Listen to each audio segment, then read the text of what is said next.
Good day.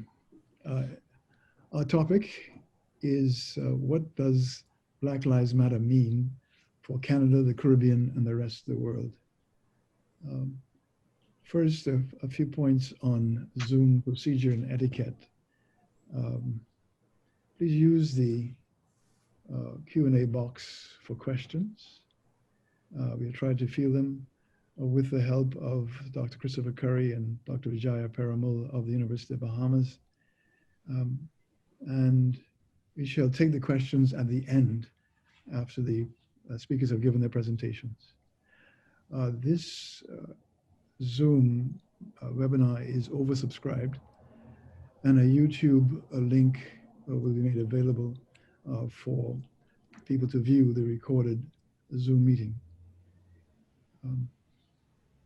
So welcome. I'm Peter Maynard, the Commonwealth Lawyers Association Vice President for the Americas Hub and head of the Law Department of the University of the Bahamas. This webinar is a collaboration between the Commonwealth Lawyers Association and the University of the Bahamas. I encourage our audience to join the CLA. If you are in the Americas or the Caribbean, I urge you to join the Americas Hub of the CLA. It's commonwealthlawyers.com is the website, commonwealthlawyers.com. I also encourage participants to take advantage of the excellent academic programs, research opportunities, and available at the University of the Bahamas. That's ub.edu.bs, ub.edu.bs, especially those of my department, the law department. I acknowledge and thank the faculty and staff of the University of the Bahamas, notably President Dr. Rodney Smith, Vice President of Academic Affairs, Dr. Maria Oriaki, the Dean Sumner and Chair Nicolette Bethel, as well as the law department faculty and staff, and the faculty and staff of the university, who enthusiastically supported this collaboration and arrangements for the Commonwealth Law Conference 2021, which I hope you will attend. I also acknowledge and thank the officers and members of the Commonwealth Law Association, notably Brian Speers, the president, and also Vice Presidents Linda Kasande, Stephen Thiru, and John Almeida, as well as the members of the Hub, quite numerous, as well as our CEO Bridget Watson, assisted in this venture by Laurie. With that, I invite Brian Speers, the president of the CLA, to give some opening remarks. Brian? Well, thank you very much, Peter, and good day to you all. Greetings from Belfast in Northern Ireland, where I, as president of the Commonwealth Lawyers Association, practice. This is one of a number of webinars on this highly relevant and current topic, and I am very much looking forward to what all of the panelists have to contribute. The involvement of the different cultures, ethnicities, the indigenous peoples across the Commonwealth make this the first in what I hope will be several conversations on this topic, particularly and especially relevant. The Commonwealth Lawyers Association is an association of legal practitioners across the Commonwealth, and we will be, as Peter has said, meeting this time next year, God willing, to have our annual conference in the Bahamas. The theme of that conference will be sustainable justice, and it seems to be a theme entirely applicable to the discussions that will unfold in this webinar. How can justice be sustained if police and state powers are not administered fairly to all, are not accessible to all, that powers are not, they must not be applied in a discriminatory or targeted way. But justice must be delivered fairly and evenly to all sections of our society and all peoples. That resonates with me as a practitioner and president of the Commonwealth Lawyers Association. I look forward to the contributions from the panel that has been assembled and to your steering of the conversation. Peter, I hand back to you, having brought you greetings from the CLA. Thank you. Thank you so much, Ryan. Mama, I Can't Breathe, the dying words of George Floyd reverberated around the world and sparked protests and examination, self-examination within countries regarding not only police brutality, but wider issues of social justice, particularly in relation to minorities and people of color. George Floyd was preceded and followed by many others, such as Breonna Taylor, Jacob Blake, and possibly Daniel Prude. But this is not just about the US, but also about other countries, hence our topic. What takeaways are there for lawyers? What should lawyers be doing? Is there an action plan? If so, what is it? Now, I should caution that we are using the term Black Lives Matter generically and not specifically in reference to any organization. None of the panelists represent such an organization. The impact of these events have been expressed, has found expressions in various ways. For example, recently, the United States National Basketball Association agreed on social justice messages to be displayed on basketball courts and on jerseys. And they include messages such as Black Lives Matter, say their names, vote, I can't breathe, justice, peace, equality, freedom, enough, power to the people, justice now, say her name, a reference to Breonna Taylor and the fact that many minorities and people of color are regarded as invisible. Si se puede, yes we can. Liberation, see us, hear us, respect us, love us, listen to us, stand up. Anti-racist, I am a man, I am a woman, speak up, how many more, group economics, education reform, and mentor. Those messages were intended to keep the focus on topics such as police brutality and systemic racism. We have 4 excellent and distinguished panelists. I'll introduce them all now, and then they will follow each other. We'll come to questions afterwards. Delighted to have Dr. Lloyd Barnett, the Honorable Lloyd Barnett, OJ, BA, LLB, LLM, PhD from the University of London, and a number of honorary doctorates, UTech and from the University of the West Indies. A national of Jamaica and an attorney at law in Jamaica and several Commonwealth Caribbean countries. He served as president of the Jamaican Bar Association, chairman of the General Legal Council, chairman of the Caribbean Council for Legal Education, and is chairman of Citizens Action for Free and Fair Elections.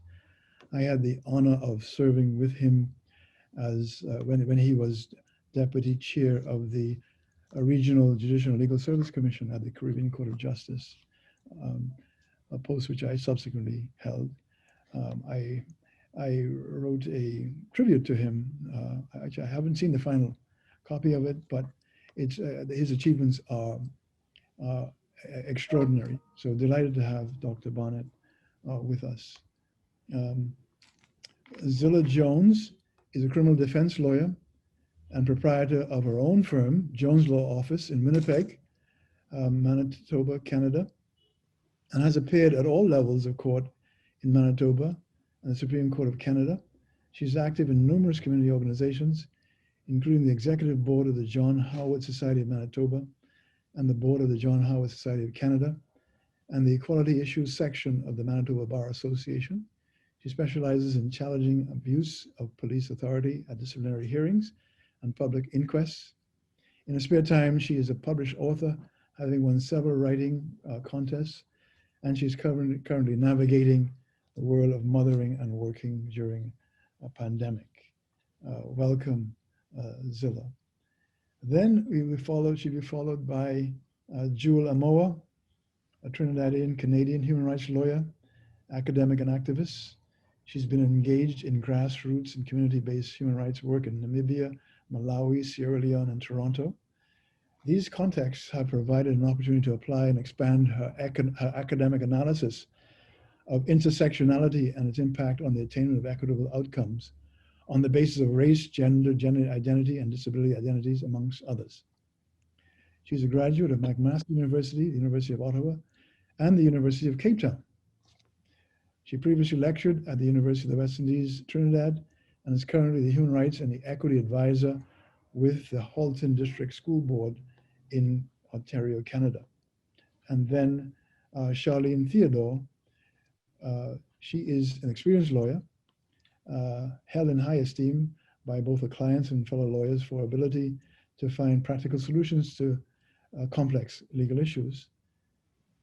She's also dealt with many challenging issues facing the bar and the justice system. Congratulations to her. She's the new president of the Ontario Bar Association starting this month of September. Congratulations, Charlene. A leader and trailblazer in the legal community.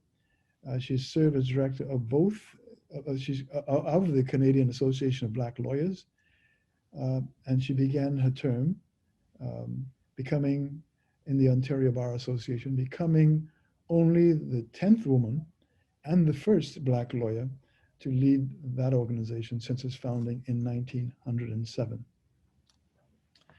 And so the topics are Dr. Barnett, the residues of slavery; Zilla Jones, issues of systemic anti-Black racism in policing and the criminal justice system in Canada; Jewel Amoah, Black Lives Matter and the systemic racism in education; and Charlene Theodore, workplaces at work, Black Lives Matter and legal workplaces. And so I now turn over the floor to Dr. Barnett. Lloyd? Thank you, Chairman, and greetings to my fellow panelists and all who have joined us. I wish to begin the introduction to this very important topic by dealing with the historical antecedents.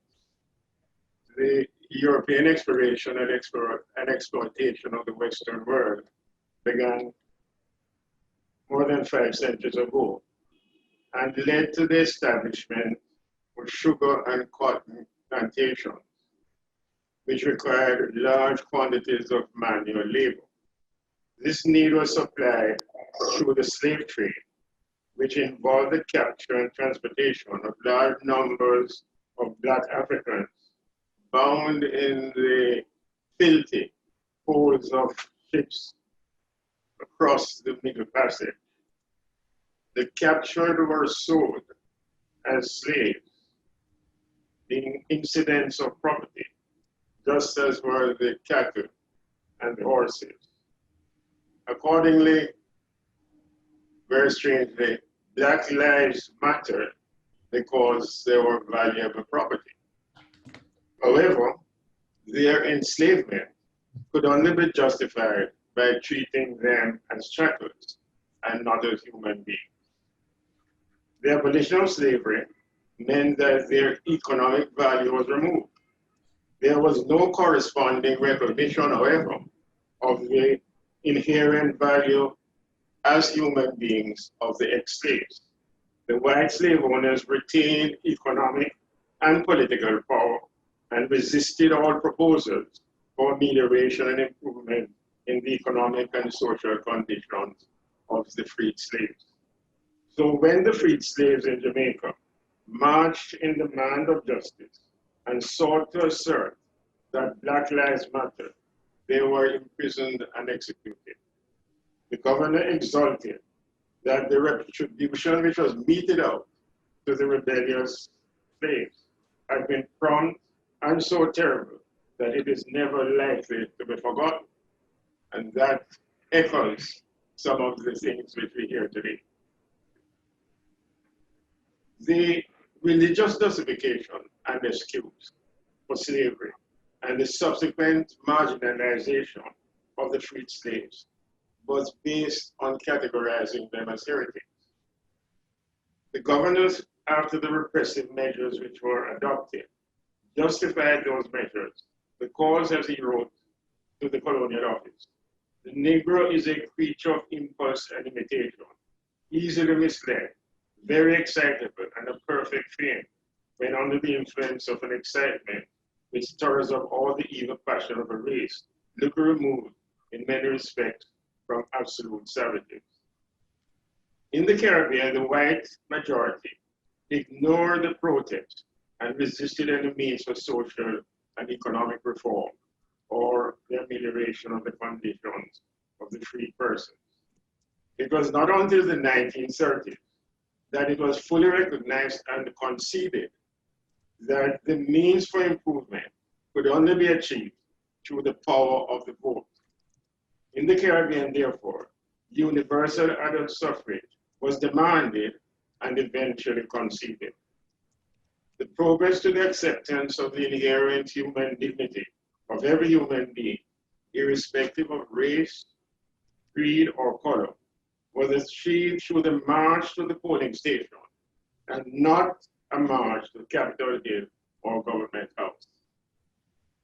The chains of slavery have been unshackled, but nevertheless, some of the residues remain in inequalities of opportunities and social marginalization.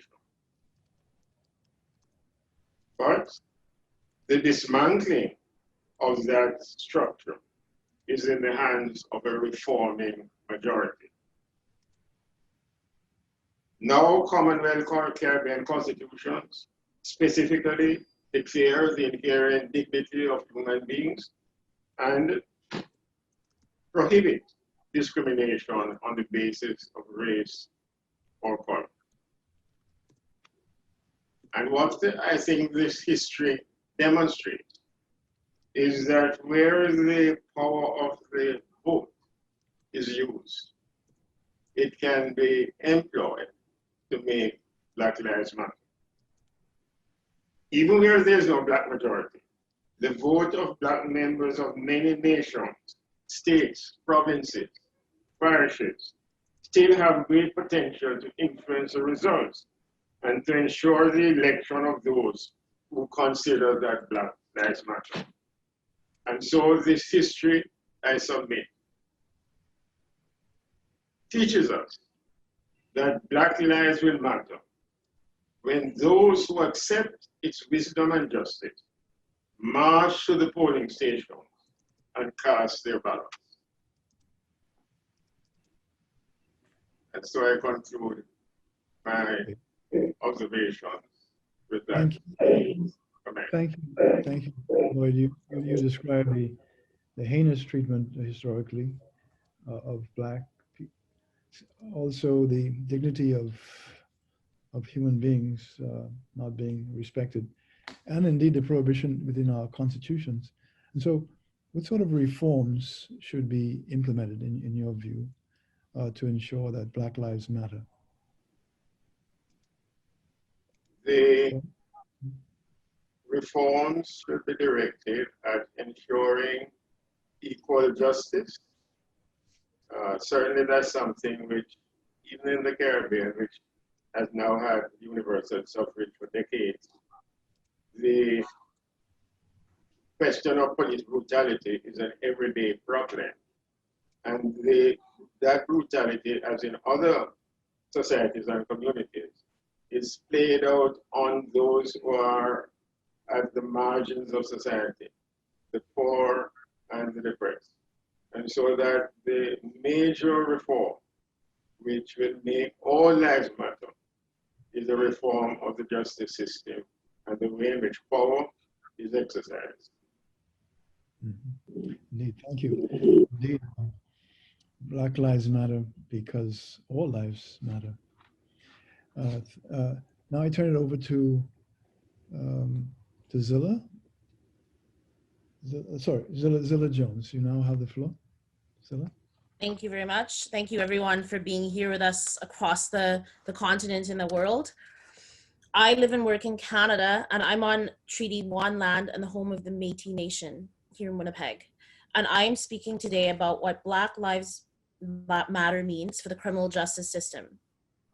Here in Canada, it's generally acknowledged that the liberation of Black people is intertwined with the liberation of Indigenous people, the first people of this land, and the same systems that hold us captive also oppress them. And one very exciting and encouraging thing from the recent protests and the ensuing conversation is that we've seen unprecedented solidarity between our two peoples. Now, you just heard about slavery from Dr. Barnett, and the criminal justice system shares many of its roots with slavery when we consider policing. In Canada, the RCMP, those Mounties you see in the red coats that are a symbol of Canada all across the world, had as a big part of their existence to clear Indigenous people from the West to make it available for settlement by Europeans. And they would go in and clear the land of the Native peoples.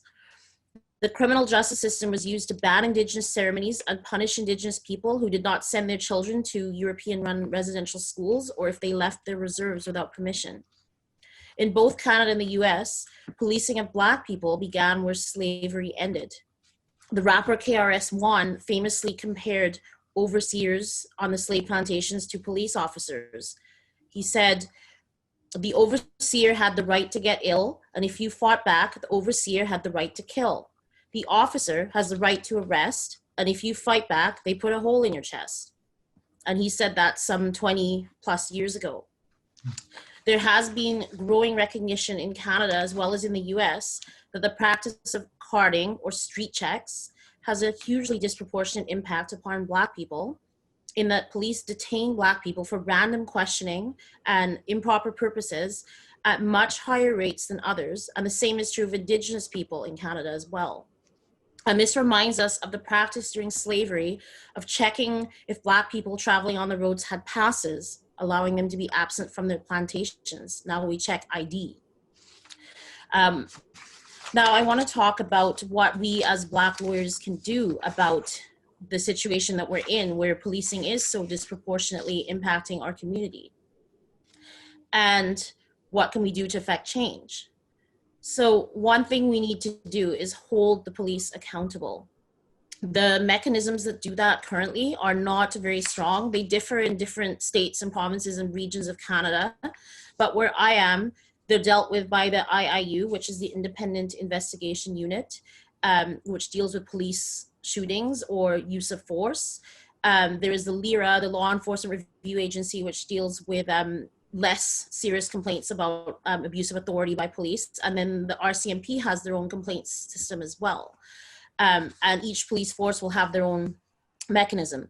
But many of these, at least the ones where I am, are very weak because either the police are policing themselves, or they are appointing who's on these boards, or the legislation has given a lot of discretion to their commissioner, very little to judges to review those decisions if they are challenged. And so one thing we can do is demand of our legislation and our law review commissions to strengthen these mechanisms and to change who is on these boards and to make sure it is external review or judicial review that makes the decisions on this. The perspectives of the police are obviously very different than that of regular people. To that end, we need to speak out. Now, many lawyers have told me that I should be quiet for what some of the things I was saying about Black Lives Matter and policing on my social media and elsewhere. I had some lawyers who defend police officers in regulatory proceedings tell me that I as a lawyer ought to know what the legal standard is and I should not be questioning that or criticizing that, because by doing that, I am violating my code of professional conduct and bringing the administrative justice into disrepute, which I strongly disagree with. And in fact, I did check with my law society and they disagreed with that interpretation. but it's what some lawyers are using to silence us. So do not give in to that. Use your voice and do not be silenced. In Winnipeg, there was an incident recently where an individual was videotaped where the police were kicking him and punching him in the street. And this person posted it to the social media, and there was a lot of outrage against the Winnipeg police, and they were getting tweets about it. And to the point that they actually went on TV and held a press conference and said, you guys didn't see the whole video. If you saw the whole video and heard our explanation, you wouldn't think this was bad, what we did to this guy. And what they showed was a part of the video that showed that the guy apparently had a knife in his pocket, and the police had to kick him to get rid of the knife, because if they didn't get rid of it by kicking him, they would have shot him. So they wanted praise because they didn't shoot this man for this butter knife that was in his pocket that he wasn't using. And so some of my friends who defend police officers found that to be appropriate and didn't understand why people were still upset. So we need to change the conversation to, why is it okay to kick somebody to get a knife out of their pocket? And if this is what judges have said is okay, we need to challenge that. We need to bring in the social service evidence, the updated view of policing and community values to show why this is not appropriate. We need to challenge the laws. There are lots of things that need to be challenged that aren't challenged. We need to bring those charter motions, those constitutional challenges, challenge, appeal, appeal, appeal. Eventually, those will have an effect. Right now, there are provisions in Canada that allow people to be deported after relatively minor criminal offenses. This is disproportionately affecting people of color, people from the developing world, often going back to poverty, often going back to unsafe situations. We need to challenge this. Why is this okay? Recently, we've had progress in the law on sentencing of Black Canadians, and how that needs to be treated a lot like sentencing of Indigenous Canadians to include systemic factors. Lots of courts haven't accepted this yet. Keep doing it, keep bringing those reports, keep insisting upon it. We need to have more representation, but when we are in positions of power, such as being a judge, we know judges are very underrepresented in terms of their coming from the racialized communities. Even with Canada having said we would prioritize that, it hasn't happened. Judges bring a different perspective when they come from marginalized communities. I think of RDS, a case that went to the Supreme Court of Canada about 20 years ago, where a Black judge in Nova Scotia had acquitted a youth because she found it believable that the police would have been profiling him, and basically he shouldn't have been arrested. And she made a comment that this is all too common in our community. And other lawyers challenged her for bias and said that she's not allowed to say that. And the Supreme Court of Canada affirmed that it's okay for a judge to speak from their own experience in their own community. And if this is something that she finds common in her community, she can use that when she makes a decision. So we're allowed to do it. So let's do it. Get those judges out there that will see those things and do it. Give your clients a voice. Another very famous case in Canada is R versus Smithers, which was a young Black man who got in a hockey fight with youths who were calling him racial names the whole game. They were taunting him. They challenged him to a fight. He kicked one of them. The guy died in basically a fluke accident, and Smithers was charged with manslaughter and convicted of it.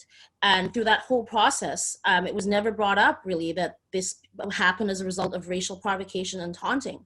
Recently, I saw an interview with Smithers, who's now in his 60s, because this case happened back in the early 70s. And he said that he felt that he'd never had a voice because his lawyers were more interested in arguing the legal issues of causation than the issues that were due to him. So we, as Black lawyers, can listen to our clients and bring forward what they really want heard. So I want to end with something a little more personal, which leads into the next speaker discussing the education system. But these are not just academic issues. I have 2 Black sons, and my son at the age of 3 or 4 was at an indoor basketball court with some friends. A little white boy, maybe a little bit younger, about 2 years old, wandered into that basketball court and got knocked over completely by accident. The mother grabbed the kid and yelled for all to hear, "We're leaving because these kids are so violent." So at that age, my son was notified as being a violent person, as being a criminal. When he was in grade 4, he picked up a glue gun, and as a joke, he showed it to a classmate and said, "Bang." He was given an in-school suspension for that, for pointing a gun at somebody. And that was the same year that 12-year-old Tamir Rice was shot by the police for having a toy gun. So this is the dangerous life that young Black boys grow into. And if I, as a privileged, educated, light-skinned woman, and my children have had these experiences, then think of what the path is like for those less fortunate, many who become my clients, pulled over on false pretexts by the police, who then come to court and are given a level of credibility and respectability by judges that my clients will never get. But as Dr. Maynard said at the beginning, George Floyd called for his mother when he died. And as a mother, I know the importance of Black motherhood.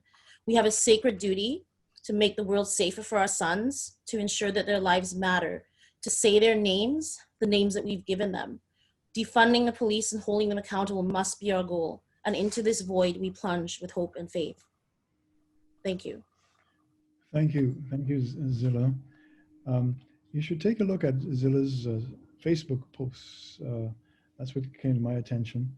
And I welcome you within the Commonwealth Lawyers Association, Zilla. I mentioned access to justice earlier.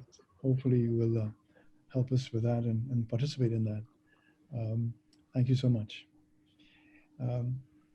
Now, Jewel Amoah. Jewel, you have the floor. Thank you. Good afternoon or good evening, depending on where in the world you are connecting from. I'd like to thank the organizers, Peter Maynard, the Commonwealth Lawyers Association, and the University of Bahamas for including me in this discussion. I'm speaking with you today from the traditional territory of the Mississaugas of the Credit First Nation. I'd like to share with you some thoughts on the Black Lives Matter movement and systemic racism in education.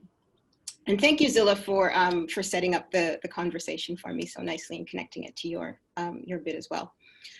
Firstly, I'll contextualize the phrase and the movement Black Lives Matter within the long-standing pandemic of systemic racism that has impacted all of humanity for more than 400 years, certainly as Dr. Barnett laid out. But this long-standing pandemic is actually overlaid by the more recent and evolving COVID-19 global pandemic. And I'll make those connections for you towards the end of my discussion. Secondly, I'll talk about educational systems as being microcosms of broader society, and in that way, educational institutions and systems are both the gateway to liberation, social justice, and inclusion, while simultaneously being the largest obstacle to this very liberation. Thirdly, I'll issue a call for action. We are at a pivotal point in human development. Unless we can learn from the experience of history, education will incessantly be used as a tool for oppression rather than liberation. And the sacrifice and consequences will not just be borne by Indigenous, Black, and racialized peoples, but by everyone who is hindered by the polarized construction of race and justice. The historical lesson that I propose is the grounding of the process and content of education in a human rights framework. So to begin with part one of my remarks, the imperative phrase Black Lives Matter is a response to the centuries-long construction and reinforcement of racism in social institutions. These institutions include education, healthcare, housing, financial and economic systems, policing, access to justice, including criminal justice, family law matters, and even the human rights legal framework itself. Historically, control over and access to levers of social inclusion have not been exercised by racialized and Indigenous peoples in the global North. Black Lives Matter is not the beginning of the conversation, but rather the midpoint in an unbalanced dictatorial dialogue on racial equality that was rooted in colonization and continues to this day. The phrase Black Lives Matter will truly be reflected in society when the structures that are based on the legacies of colonialism, slavery, and systemic racism have been dismantled and racial identity does not determine one's access to justice. And I have a small footnote here today. So today we repeatedly talk about firsts and accomplishments of Indigenous, racialized, and Black peoples. So these first achievements in both professional and social sectors. And you heard during the introduction that Charlene Theodore, who will speak after me, is an example of a Canadian Black woman first. I'll let her speak a bit more about that accomplishment and its impact on the legal profession, but I just flag it for your attention. In the US, we have the characterization of Kamala Harris as the first Black woman and first South Asian on a US presidential ticket. And of course, how can we forget the accomplishments and also the political obstacles that are associated with Barack Obama as the first US Black president. Further in the Canadian landscape, 2018 saw the election of Jagmeet Singh as the first racialized leader of a federal political party, and 2020 has seen Leslyn Lewis and Annamie Paul as first Black women leadership contenders of other federal political parties. Given the 400-year-old history of Black people on this continent, to have only seen these firsts within the last decade is itself a shameful beacon to the extent of the entrenchment of systemic racism in Canadian society.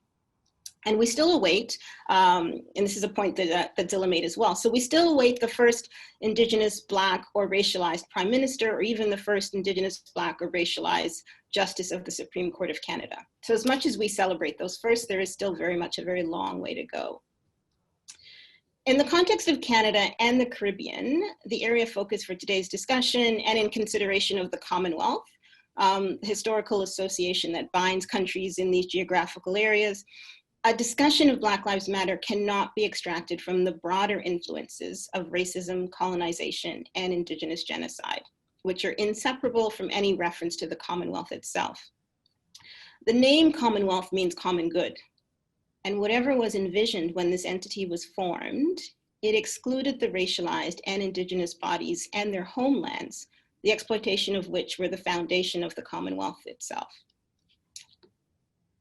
Secondly, to talk about Black Lives Matter and systemic racism in education, so one of those social systems that I highlight. Focusing specifically on the education sector, we see that educational institutions are key foundations of society. The way in which we interact and what we interact about are determined by the education system. Our social attitudes, beliefs, and possibilities are determined by the education system. What is taught, how it is taught, and who teaches it, whether this be in the kindergarten or through secondary level or in post-secondary levels. This all sets the defining parameters for social interaction, engagement, and potential. So what we learn and who we learn it from in school really sets us up or restricts us from further life opportunities. Where none of these components of the who, the what we learn, or the how education reflects the historical or contemporary experiences and needs of Black, Indigenous, and racialized peoples, this deafening exclusion demands a response of Black Lives Matter. Societal racism has been historically developed and supported by educational institutions. Consider residential schools, school segregation, disproportionate suspension, expulsion, and dropout rates of Black and racialized students. The phenomenon of the school to prison pipeline is grounded in the trajectory of the discipline and social exclusion of Black students in the classroom.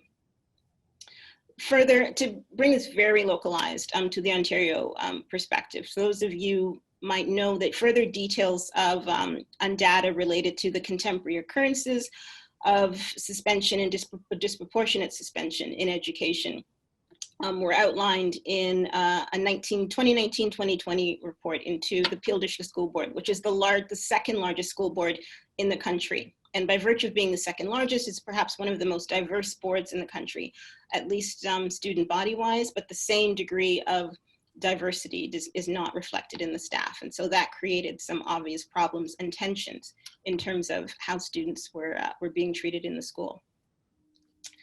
Also in the province of Ontario, and most likely throughout Canada, and again, Zilla made reference to this, school boards and municipal police forces collaborate to build the school to prison pipeline by allowing school resource officers, which is a position of uniformed police officers, to be established in school sites, creating a convergence of education and policing such that racialized bodies are subjected to over-surveillance and consequently over-disciplined, feeding the false narrative of Black criminality. This notion also alludes to hyper-surveillance, was also reported in a recent report of the Ontario Human Rights Commission, a report issued last month entitled Disparate Impact, an interim report on the inquiry into racial profiling and racial discrimination of Black persons by the Toronto Police Service. And much of what Zilla alluded to in the context of Winnipeg and Manitoba, this particular report looks at in the case of Toronto, the largest city in Canada, and also globally known as the most diverse city in the world, to give you some context for that. The lack of inclusion of African histories and contemporary Black realities in the curriculum, lack of racialized teachers in the classroom, and racialized leaders in the corporate and governance spheres of educational institutions is an attempt to de-racialize or remove racialized bodies, perspectives, histories, and contemporary realities from educational frameworks. In promoting this idea of deracializing or removing race, it's not so much that educational systems have failed Black students, but rather that the education systems have never been designed with the explicit intention to serve and support Black students. So you can't actually fail at something that you don't set out to do. The system constructs a single story and image of the Black student, and that is one of deficit achievement, deviance, poverty, inferiority, etc. This construction problematizes the identity of Blackness rather than acknowledging and alleviating the problematic that is grounded in the social construction of race itself. Last point I wanted to make on systemic racism in education is that it is really a system within a system.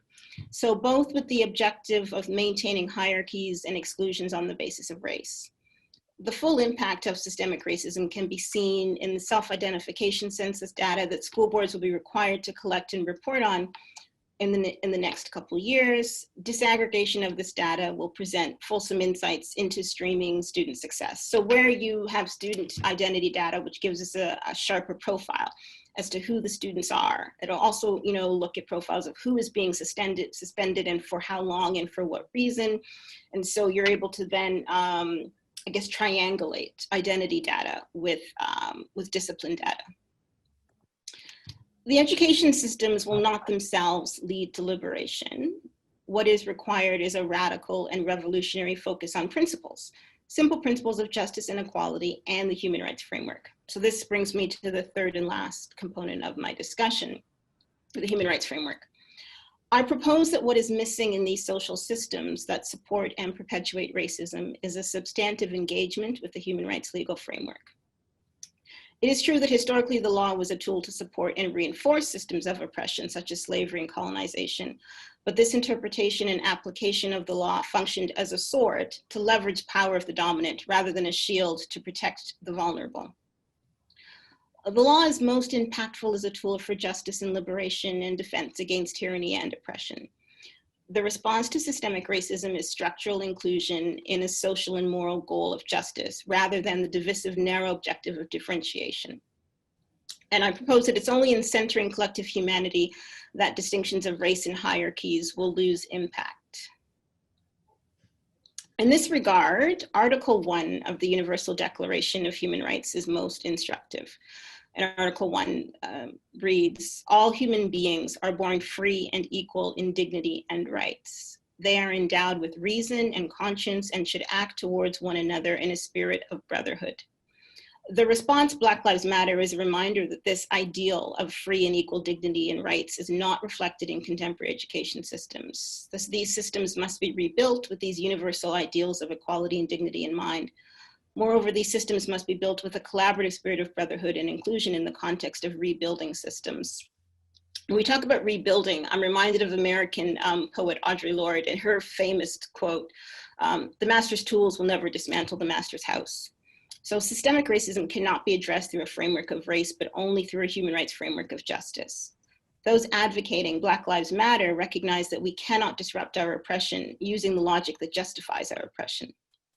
Audre Lorde herself asked, what does it mean when the tools of a racist patriarchy are used to examine the fruits of that same patriarchy? And she responded, it means that only the most narrow perimeters of change are possible and allowable. To bring the discussion back to the other pandemic, as I referred, COVID-19, we've seen this notion of the spirit of brotherhood that is referred to in the Universal Declaration of Human Rights. So this spirit of brotherhood is in operation in the context of COVID-19 as our individual and collective interests in health and safety have inspired consistent and collective action. And I'm proposing that Black Lives Matter and social justice really should not be much different. So where we're able to rally together to change our practices and behaviors and mindset to protect ourselves and to protect others in the course of dealing with the COVID-19 pandemic, I suggest similar can be achieved in the context of the systemic racism pandemic. Thanks, Jewel. Thank you so much. Very similar to remarks by you and also by Zilla. We raised lots of issues. I'm sure there are going to be questions. Please put your questions in the Q&A box. I notice a number of persons have raised their hands, but do use the Q&A box, and so we can take the questions from the Q&A box. I want us to stick with our original timeline, and we're running a little behind now. So I'll turn the floor over immediately to Charlene.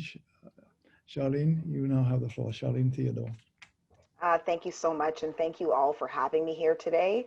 I've enjoyed, I'm proud to have the opportunity to share, but I've enjoyed learning from my fellow co-panelists so far during this discussion.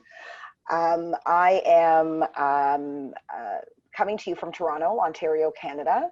And as is our tradition, our custom, and I think our obligation, I'd like to acknowledge that the land that I am virtually attending this meeting on is in the traditional territory of many nations, Indigenous nations, including the Mississaugas of the New Credit, the Anishtabek, the Chippewa, and the Haudenosaunee and the Wendat peoples, and is now home to many diverse First Nations, Inuit, and Métis people.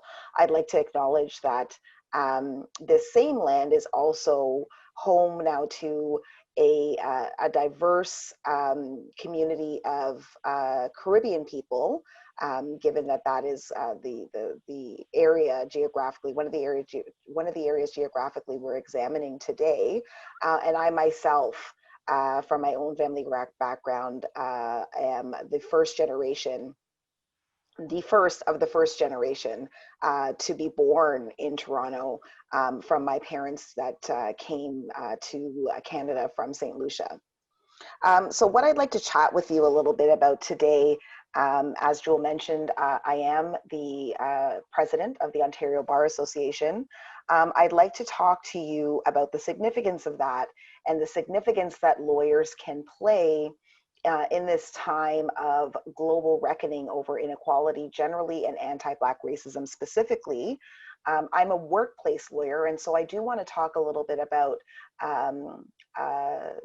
the way that we can capture this moment to really improve the access to opportunity for lawyers for Black lawyers who have maybe traditionally been left out of the equation when we're talking about giving opportunities and jobs and so forth. So what I think is important about this moment is to acknowledge that, you know, in a Canadian democracy, lawyers have really been among the central characters in every chapter of society's progress, whether it comes to equal education, voting rights, marriage, equality, free speech. And what I would like to take advantage of and provide some tips on how we're going to do that is really focus on the next chapter of this progress on the story of our own progress, because in spite of all of the advantages that lawyers have afforded Black, Indigenous, and other Canadians of color within our own industry and our own workplaces, we have not made enough progress to allow lawyers to fully participate and share in the success of the legal industry at all levels. I think it was Zilla or Jewel that mentioned a lack of diversity from the law firm level right up to the judiciary. So we haven't fulfilled our promise. And I really think that if we make progress in this area, the best hope for a just society is a profession, a legal profession that allows really for the full diversity of lawyers to have that equality of opportunity to do their best work. So I'd like to start by just talking about the significance of me taking on this role. I'm on day 8. What I'd like to just give some context to is, as Dr. Maynard mentioned, I am the first Black president and only the 10th female president since the OBA was founded 113 years ago. And that's significant for me for 2 reasons. From a historical perspective, what people need to understand is the OBA presidential term is only 1 year. So that 113 number means something, and it gives you a sense of the pace of progress. But it also reminds us that we all practice in an industry that for that 113-year period, we didn't have access to study in that industry, to work in that industry, or to enter or even contemplate being in that industry. So that just puts a little bit of historical context on that number.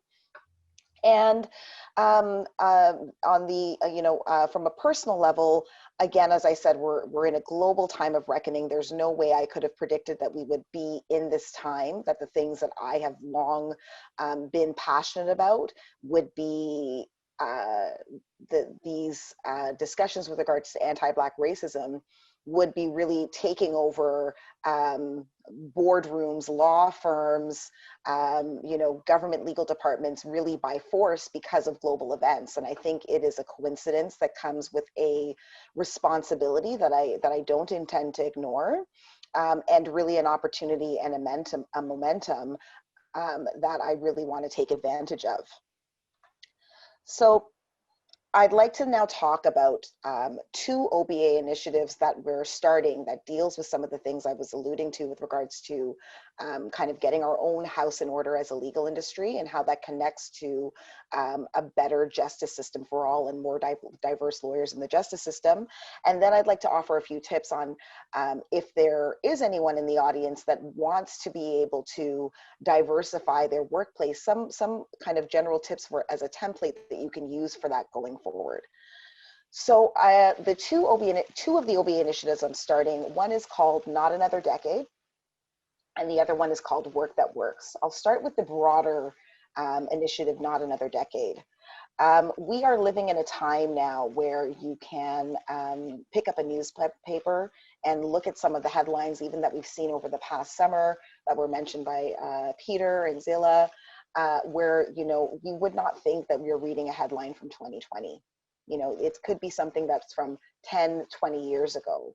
And within the Canadian context, we have certainly made a lot of progress. And I think the bar, or at least the bar in Ontario on a whole, acknowledges that. But even before we arrived at this, pandemic of anti-Black racism, and after the death of George Floyd, I was in the process of engaging in discussions, speaking at conferences across the province, over the country. And we had narrowed in, I think, as a profession on some issues with regards to not just women of color, but specifically intersectionality in Black women. And where I think we had gotten to a point where we were talking a lot about some of the solutions that were needed, but we needed to actually turn another corner. So Not Another Decade is going to focus on, it's unique in the sense that it's going to be started by me as a president, but it's going to outlive, outlast, and survive me.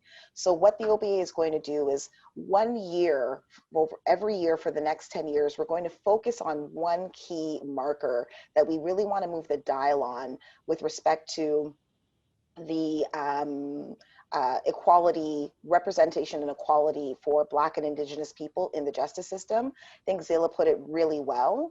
As lawyers, we are very proud of our justice system in Ontario, but we also recognize that in order for it to function properly, it's a system based on trust. And our work is not done until everyone, including our people, feel that they are going to be treated fairly at all intersections or all encounters that they have with the justice system at every level.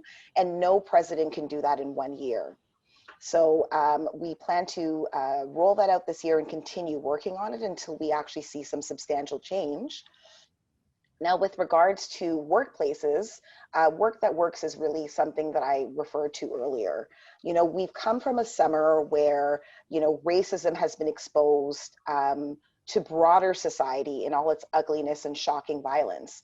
And, I think members of the legal community bear a special responsibility and really a dedication to ensuring that we do our part to help guard against unfairness. What I noticed happening across the globe were statements of solidarity in every industry, be it, first of all, starting with our own in law, in medicine and engineering. And the backlash to that, or the response to that, was several statements from Black professionals online in personal editorials and memorandas about what it really means to be Black in those organizations. And, you know, again, as I mentioned at the beginning, if in order for those organizations to make change, they all rely on lawyers and the duties that we provide. And we're in a situation in Canada, for example, in Toronto, where we have, you know, 1,500 partners and only 16 of them are Black. And so I think it's the time to take a hard look at the headway we've made in transforming our collective desire to eliminate racism, and actually really create a solid plan to have our own workplaces reflect the actual changes that we see in society and not stop the exclusion of Black lawyers. So that next summer, we're not looking back on all these promises that were made on, you know, Blackout Tuesday, and find out that we're still in the same place of good intentions that have gone unrealized. I know Peter wants me to wrap up. I'm just going to give you 3 tips on kind of the general things that you can do if you're starting kind of on your workplace journey, whether your workplace is predominantly Black, if you're in the Caribbean and you want to include more intersectionality with regards to LGBTQ lawyers, disabled lawyers, more women, you can apply these kind of steps to your goal. So the first step is really doing your research, taking a really honest inventory on how your own organization, your own legal workplace, whether you're a private firm or in-house or in academia, is delivering on its commitment to an inclusive environment and a diverse talent pool. And part of that is looking at your workplace, but also looking at the population that you actually serve and whether your team reflects that diversity. In the Canadian context, it's becoming very hard to justify an all-white board. The second tip is really to set achievable goals. Like I referenced, we're not going to change the justice sector with my presidency in 365 days that I'm there. And so set achievable goals the same way that you set for your strategic planning, whether it's a 5 or 10-year plan, and assign like the resources, a line item in the budget to and senior management responsibilities to make sure that those goals are being held to, making everyone accountable and not downloading the work to staff. It has to be not a top down, but from the top to the bottom responsibility. Everybody has a role to play. And finally, really, once your intentions are clearly defined, monitoring and measuring your progress and course correcting accordingly should be something that is included in that plan. Again, I would like to just thank you for the opportunity to speak with you. I am I'm looking forward to continuing to have these discussions with the CLA and between the OBA. Thank you, Charlene. Excellent. And we're looking forward to indeed to have you working with us in the CLA and also all the other panelists as well. Very important part of the session is the Q&A, and there's been a very active Q&A box. But I want to turn it over in our last few moments to Chris Curry and Vijaya. Any questions in particular that you want to put to the panelists? There's a question from Kula Reed. What are your views on separatist movements, white or Black? It's not asking a specific person. I guess any one of the speakers can answer. What are your views on separatist movement, white or Black? Well, I would say, first of all, they're different. White separatism is pretty different than Black separatism, because you're talking about probably white nationalism, Nazism, far right. When you're talking about white separatism, Black separatism, I guess, would be more about Black liberation and about removing the Black people from countries that have been discriminatory and that Black people feel they can't achieve or advance in. So there's a desire sometimes to separate. So I think the reasons and motivations behind them are very different, and it's important to not equate them as the same thing. But I personally live a very integrated life. So for me personally, it's not something that I would be part of. I don't want to leave this country. I want to see equal opportunities for everybody of all colors. I have friends and family of all colors, and I think we all need to live together and figure out how to do that in a way that is inclusive of all. So for me personally, I wouldn't, but I do obviously understand the rationale perhaps behind Black separatism more so than the white separatism. Okay, good. Charlene, would you put in the Q&A box the names of the two OBA initiatives? That's one of the questions. Look in the Q&A box, and if you could kindly answer those two questions. I actually can't. I'm doing this from a tablet right now, so I can't, but I can certainly send you the information after. So you can send it to the panelists, but I can't type and do the Zoom at the same time. No. And so that leaves us just a few moments then for Chris Curry. Chris, would you give the vote of thanks, please?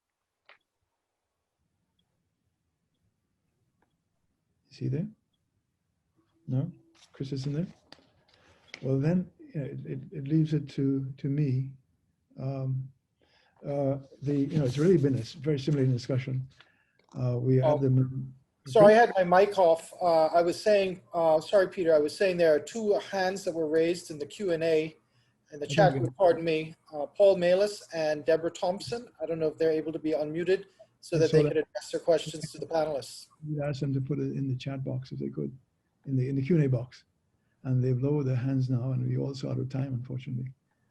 So can you, I think, I'd like to extend it if we could, but we are unable to do so. Can we perhaps send answers to you by email, and you can email them to the people that asked? Yes, indeed. I'll ask them. We'll ask them. I'll be seeing them shortly. Okay. So let me turn it over to Chris to give the vote of thanks. Chris? Yes. Thank you once again, panelists, for the wonderful presentations. I think they were all insightful, incisive in their commentary, and they were able to weave in both issues in the past, historically understanding the pandemic of racial injustice, social inequality, and the issue of racial violence and police brutality that we see are present across the global north, and particularly as we're talking about the Commonwealth today. And it's clear and evident to me as an observer that we're dealing with a global reach, and that the systems that are in place need to be addressed in a forthright way, and we cannot continue to use the same tools we'd used in the past. The panelists were engaging. I want to speak quickly as I thank each person. First of all, Professor Barnett, Lloyd Barnett, he gave a resounding historical analysis of the issues facing the region particularly. He was speaking about the Jamaican context, and he was talking about the repressive measures that continued well into the 1930s. And even after universal suffrage was achieved, there were still residuals of slavery that remain. We want to thank him for his incisive comments, and his work was certainly a foundation for the other speakers. We want to thank Ms. Jones, who gave attention to the issues in Manitoba, but particularly as they're looking at Indigenous rights. She shared some very insightful observations about the issues of police brutality, the issues of the Mounties, particularly removing Indigenous persons and their families from their land and forcibly putting them into residential schools. This, of course, is, I believe, a very important articulation of what I think is a challenge to the unsettling and long-standing national narrative that Canada is a raceless nation devoid of racial inequality, police brutality, and a repressive state terror. I think she certainly dismantled that myth, and she made a very personal connection by talking about her own kids and the issues they faced with racialized violence and stigmatization. We want to thank also Ms. Jewel Amoah, who talked about the way in which education can be paradoxically a tool for oppression or liberation. She argued for the need for a human rights framework in dealing with the repressive and lingering issues of an educational system that problematizes Blackness and also basically has become a vehicle through which mass incarceration occurs. In many ways, in the past and even into the present, the school is an extension of a police state. And we have a system within a system that needs to be worked out. She masterfully mentioned Audre Lorde's work and how we cannot continue to use the master's tools to dismantle the master's house. I think that really stuck with me. Finally, I want to thank Charlene Theodore, who provided very tangible solutions to to the problems that lawyers face, and we're talking here about minority lawyers. I was really taken aback by the figure. She mentioned that there are 1,500 practicing partners, but only 16 that are Black. And so we need to have systemic issues addressed by creating procedures, policies, budget lines, everything that will allow for accountability and allow for progress to be made. So with summarizing up and thanking the presenters, I just wanted to say it certainly was a pleasure. This was recorded, so this can be used, I suppose, as a pedagogical tool for future lessons and with our law students. And I'm happy to note that we had quite a number of law students from UB present in this webinar. And so I think that gives us promise and delight. And we're so thankful once again for everyone who was able to present today. I certainly second those comments very enthusiastically. Thank you so much to speakers, and also to Brian Speers, as well as Laurie and Bridget, who have made this possible, as well as most of all, the audience, you the audience who have joined us in this webinar. Thank you for submitting your questions, which we have answered in the box, I think, pretty completely. And anything else we exchanged by email. And so with that, thank you for making this a success. And until the next one, stay safe, healthy, strong, and virus-free. Thank you so much.